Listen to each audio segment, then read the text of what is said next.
નમસ્કાર મિત્રો, સ્વાગત છે તમારા બધાનું વિદ્યા સેતુ હસ્તી યુટ્યુબ ચેનલમાં।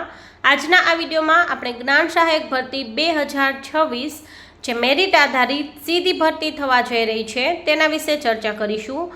તો આ વિડીયોમાં તમને જ્ઞાન સહાયક ભરતીની તમામ માહિતી મળી જશે। ઓનલાઈન ફોર્મ કઈ રીતે ભરવું, તેની લાયકાત, પગાર ધોરણ, વયમર્યાદા, આ તમામ માહિતી તમને આ વિડીયોમાં મળી જશે।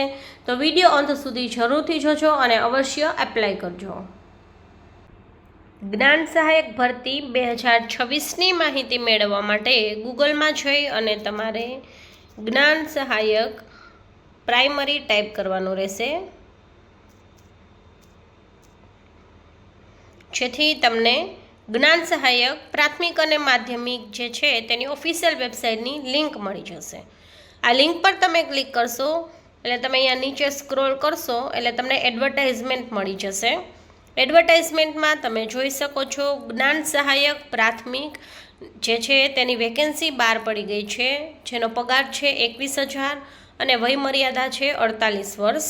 અહીંયા તમે જોઈ શકો છો તમામ જે સરકારી શાળાઓ છે તેમાં જ્ઞાન સહાયક પ્રાથમિકની જગ્યા માટે વેકેન્સી બહાર પાડવામાં આવેલ છે અને તેની જે તમામ માહિતી જે છે એ વેબસાઇટ પર તમને મળી જશે।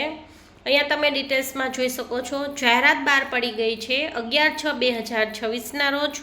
ઓનલાઈન અરજી શરૂ થઈ છે 11/6/2026થી તમે કરી શકશો અને લાસ્ટ ડેટ છે અરજી કરવાની 17/6/2026। 18 તારીખે મેરિટ લિસ્ટ પણ આવી જશે। 18/6/2026 એટલે કે ઓનલાઈન અરજી પૂરી થશે એટલે તરત જ મેરિટ લિસ્ટ આવી જશે અને ડોક્યુમેન્ટ વેરિફિકેશન 2 દિવસ પછી એટલે કે 20/6/2026ના રોજ ડોક્યુમેન્ટ વેરિફિકેશન પણ થઈ જશે અને જ્ઞાન સહાયક પ્રાથમિક માટેની લિંક પણ અહીંયા આપેલી છે, જે છે pre-gnansahayakgujaratgovernment.in.org છે, એટલે કે આ વેબસાઇટ પર જ તમને તમામ માહિતી મળી જશે। અહીંયા તમે બેક જશો એટલે એડમિનિસ્ટ્રેટિવ ઇન્સ્ટ્રક્શન પણ આપેલા છે, અહીંયા તમને બધી જ માહિતી મળી જશે। અહીંયા જોઈ શકો છો કે 11 માસના કરાર આધારિત જે છે ભરતી ભરવા માટે અહીંયા જે છે વેબસાઇટ પર અરજી મંગાવવામાં આવેલ છે। અહીંયા વેબસાઇટ આપેલી છે। શૈક્ષણિક લાયકાત તમારે ટેટ 1 પરીક્ષા અથવા તો ટેટ 2 પરીક્ષા પાસ કરેલી હોવી જોઈએ। ટેટ 1 પરીક્ષા પાસ કરેલી હશે તો ધોરણ 1 થી 5માં અને ટેટ 2 પરીક્ષા પાસ કરેલી હશે તો ધોરણ 6 થી 8માં તમને જે છે એ શિક્ષક તરીકે નોકરી મળશે। પરંતુ જો કદાચ એવું થાય છે કે મેરિટ લિસ્ટમાં ઉમેદવારો ટેટ 2ના ઉમેદવારો નથી મળતા તો 6 થી 8 માટે તમે લાયક હોય તો તમને પ્રાઇમરીમાં પણ મૂકી શકે અને જો પ્રાઇમરીમાં શિક્ષકો ઘટતા હોય તેને એટલે કે ટેટ 1 ટેટ 2 આમાં ફરજિયાત છે પરીક્ષા પાસ કરવી, પરંતુ તેમાં 6 થી 8 વાળાને 1 થી 5માં પણ લઈ શકશે અને 1 થી 5 વાળા શિક્ષકોને 6 થી 8માં પણ તમારે જો સ્કૂલમાં જે પ્રમાણે વેકેન્સી હશે એ રીતે તમને જે છે એ ધોરણ આપશે। જિલ્લા પસંદગી માટે તમારે ઓનલાઈન જે છે એ અરજી કરો ત્યારે તમારે જિલ્લા પસંદગી તમારે કરી દેવાની રહેશે। એ બધી જ માહિતી તમને પાછી જે છે આગળ મળી જશે। ડોક્યુમેન્ટ વેરિફિકેશન 2 દિવસ પછી છે। જો તમે ડોક્યુમેન્ટ વેરીફાઈ કરાવશો તો જ તમને જે છે એ નોકરી મળશે, બાકી તમારી જે છે એ નામ જે છે એ કમી થઈ જશે। પગાર છે 21,000, વયમર્યાદા છે 48 વર્ષ અને જે છે એ જગ્યા જે છે એ જે રીતે હશે એ અહીંયા બતાવેલ છે એ પ્રમાણે રહેશે। કરાર છે 11 માસ અને 11 માસ બાદ પણ આ કરાર ચાલુ રહેશે, પરંતુ એને રિન્યૂ કરાવવો પડશે।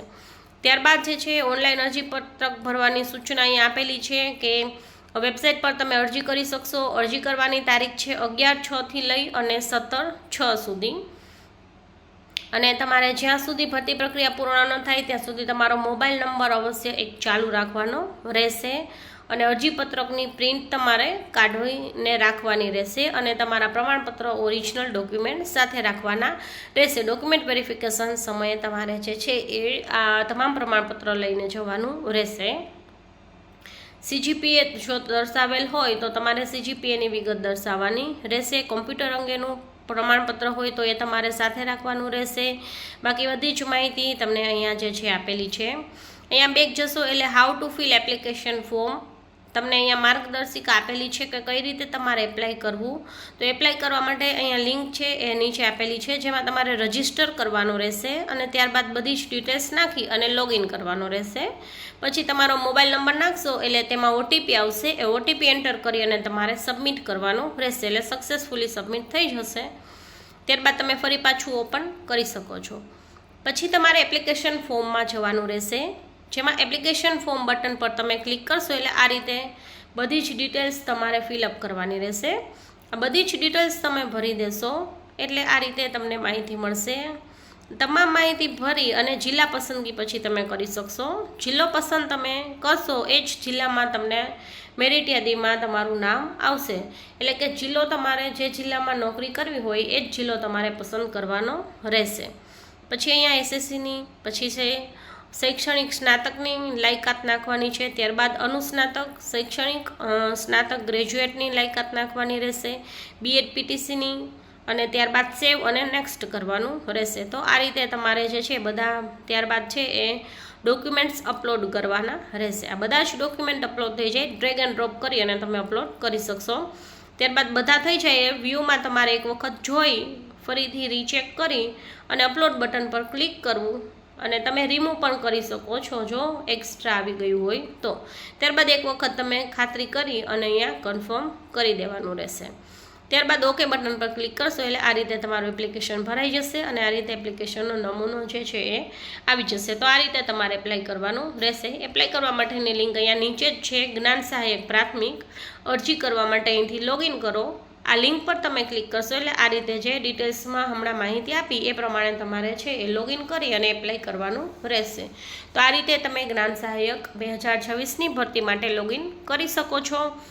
લાસ્ટ ડેટ પહેલાં લોગિન કરી દેવું, અને સારી એવી વેકેન્સી બહાર પડેલ છે તો અવશ્ય જે છે એક વખત ફોર્મ ભરી દેવું. આ કોઈ કાયમી ભરતી નથી, ફક્ત ટેમ્પરરી છે. જે કોઈને જોબ ન મળી હોય એ પોતે થોડા સમય માટે એપ્લાય કરી શકે છે અને કરાર જે છે એ રિન્યૂ થઈ શકે છે.